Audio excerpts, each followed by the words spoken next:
Continuing series on the difference between traditional vacuums and the Sirena, we're going to show you what a traditional vacuum consists of today. So we have a typical vacuum cleaner here. This is what we would call a bagless system, probably one of the most popular on the market today. This one would be referred to as an upright. There's a lot of them out there. You've probably seen similar ones. And we're going to show you what the difference is. Now the bagless system quite simply means that there is no bag within the system to trap the dirt. What they're going to use in this case is this clear plastic container. And you can see it looks like it's catching some dirt because there's definitely dirt in there. Now if we break this down even further, you're going to see as we open it up, although there's no bag, here's our first filter on the system.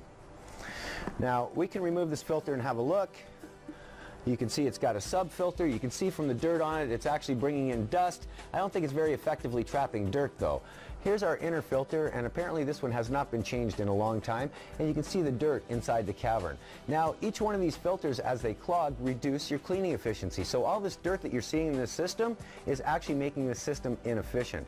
Water never has that problem. So we're going to put the two of these back.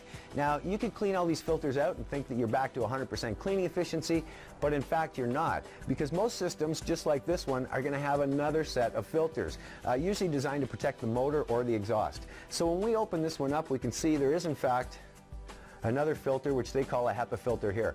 You can tell by the color of that filter, it is probably pretty much useless at this point. Now you can turn on this machine, get all kinds of suction, but you will not be able to clean. Now I don't know if we can get it on the camera, but if you have a look even closer, you can see the majority of the dirt is sitting underneath this filter. So somehow it's found a way to get around the filter, and it's actually going into the motor cavity. You can probably see the dirt falling down there. So we've got two filters, two HEPA filters slowing down our progress. We have this plastic filter here. You can see the dirt that's being trapped in there, and then we're pulling the dirt through the motor. Now obviously if these two filters are not catching all of the dirt, it's going through your motor, and guess where it ends up? Back into the air that you breathe. So really these systems are designed to be efficient dust throwers. You pick it up from the ground, you throw it back up into the air, and it just keeps you going back and back and back through that cycle.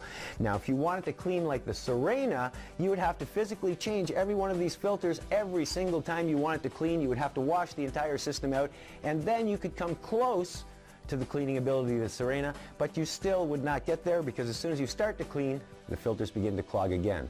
Sirena, put water in your basin. Water doesn't clog like filters. When you're done, pour the water out, put fresh water in, and you're good to go again. It's really that simple, and that's why water and our Sirena system is better than the traditional vacuums you see on the market today.